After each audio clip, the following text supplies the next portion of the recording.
7 tests that can identify cancer before symptoms appear or even prevent cancer. Did you know there are exams, when properly indicated, that serve this function? It's a rarely discussed topic that almost nobody knows about. Here I'll tell you about 7 tests with scientific backing that can reduce cancer risk. Well, let's start with number 1. What's the first exam? It's extremely important. The skin examination. Wait, what's a skin exam? Did you know there's a cancer called melanoma? It's a type of skin cancer that's characterized by being more aggressive. What does that mean? It can start in the skin and spread to other areas, which we call metastasis. When cancer spreads cells to distant sites, treatment becomes very difficult, often making a cure impossible, which is tragic and should be prevented. So what is this skin exam I'm talking about? For those watching, you need to be aware of your moles, spots, and nevus. You should pay attention to certain details about these marks. I'll show a picture of melanoma cancer to make this explanation easier. What should you look for? First, watch for moles that grow. Spots that are increasing in size are warning signs. Moles shouldn't keep growing. If they are, something might be wrong. Sometimes a growing mole turns out to be harmless. It's benign, so it's not always concerning. Not the only sign to consider, but size is a major warning sign and easiest to spot. Another point I want you to observe is symmetry. What's that? Is one side the same as the other? Is it symmetrical? If you divide it in half, can you see one side is larger than the other? I'll show a photo of a benign mole that causes no problems for comparison, and you'll see that it's symmetrical. Another point is the edges. Do they have irregular or regular edges? Irregular edges also increase the risk. And the colored, does it have more than one color? That can also be a characteristic of melanoma, okay? So multiple colors also increase the risk. Is this mole itching? Does it bleed? That's also a warning sign, okay? So during a skin exam, you can observe these things. If it's on your back, ask someone to check if your moles are growing. The doctor performs a more detailed exam called dermoscopy. They use a special device to see features we can't observe with the naked eye. This can affect whether you need to remove the mole or need further testing. I often see patients who don't examine their skin or track new moles. It's also important to tell your doctor, as it's a warning sign that can lead to an earlier diagnosis. Often, some moles show warning signs that doctors can remove early, while others can be diagnosed very early, giving you a much better chance of cure than when cancer has already spread. So, regular skin exams are essential for prevention and early diagnosis of skin cancer. There are other types of skin cancer that are actually more common than melanoma, but they either spread less or are less aggressive types that grow more slowly. So I'll focus more on melanoma here, okay? The second exam, also very important, is the colonoscopy. According to the latest American protocol for colorectal cancer screening, this colonoscopy exam should begin at age 45. Some guidelines still recommend starting at 50,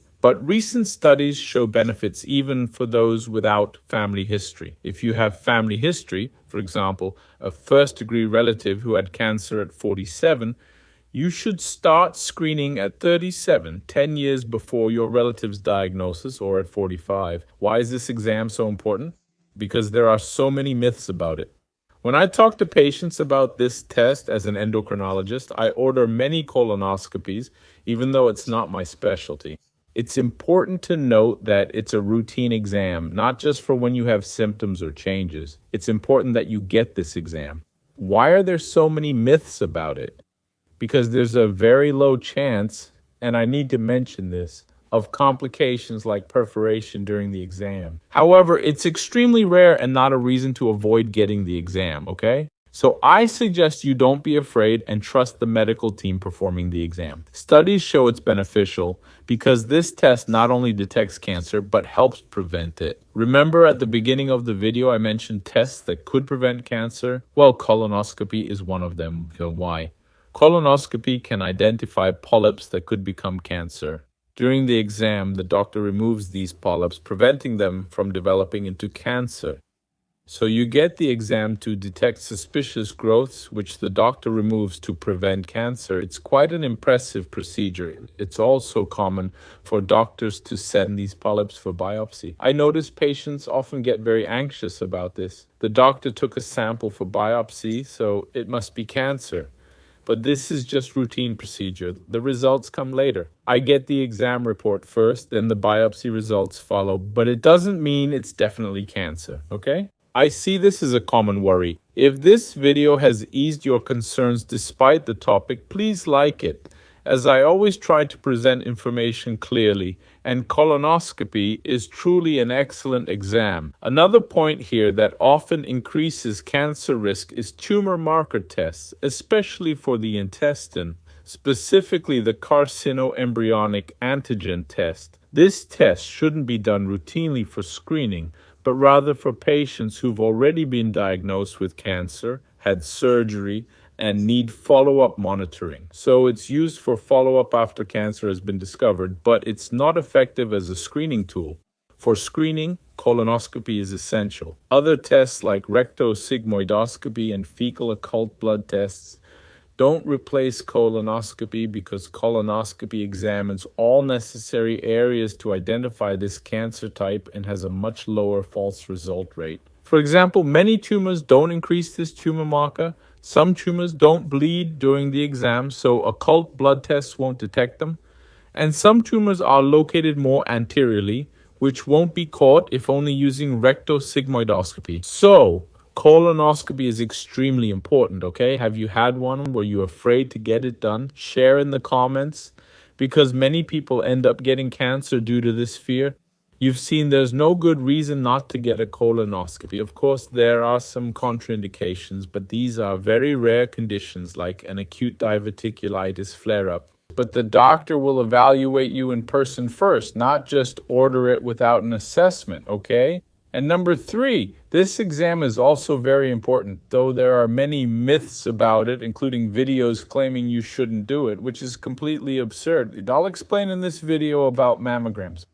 Mammogram screenings should generally begin at age 40. Like I mentioned with colonoscopy, many protocols are outdated and recommend starting later, but recent studies show beginning mammogram screenings at 40 helps detect breast cancer early. This is crucial because breast cancer is a major killer. When identified early, treatment has a much higher chance of success. Many people fear the ionizing radiation during mammograms. Many say it can also harm the thyroid.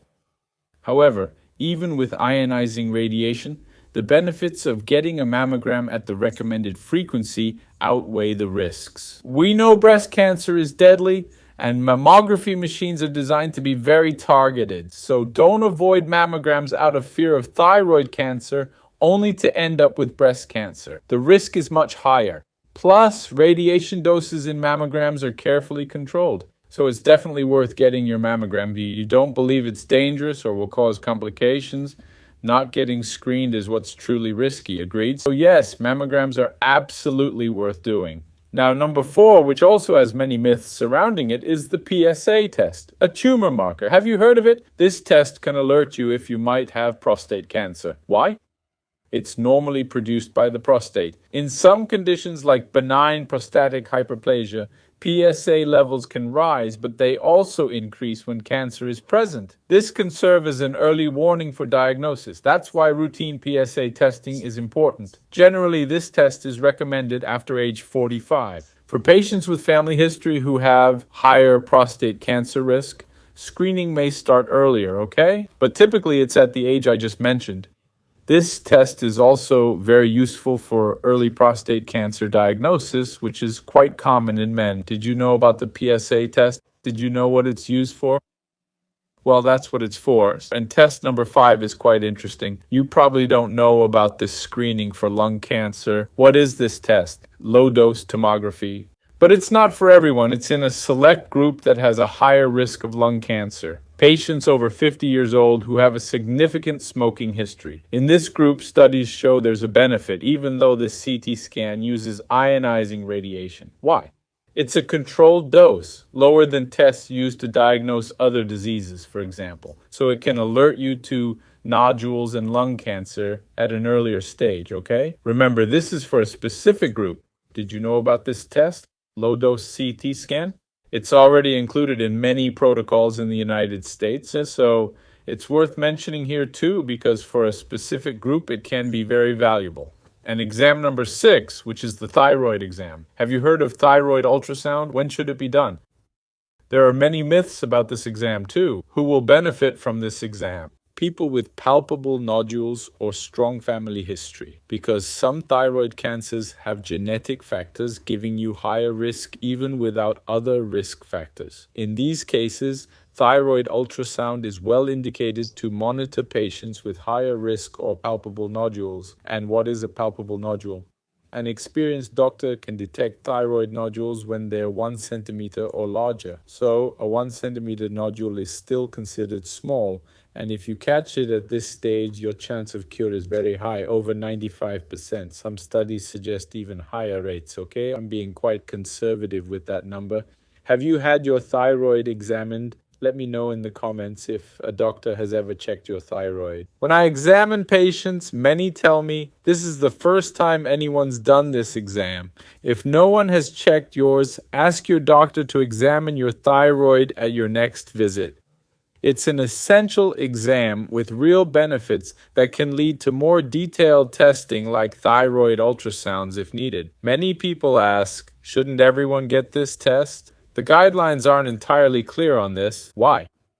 There are many small nodules that can cause anxiety and lead to unnecessary procedures that also carry risks. So it's not worth doing ultrasounds and biopsies on all nodules since the vast majority will be benign. Some characteristics increase this risk, but the test is appropriate in the situation I mentioned here. And exam number 7, also very important, is the preventive cervical screening test. What age should you start this exam? Generally at 21 years old. That's recommended in most cases until age 65. It's not for your entire life. Many patients ask about this. In some cases, this time frame can be extended, okay? But typically from 21 to 65 when the risk is highest.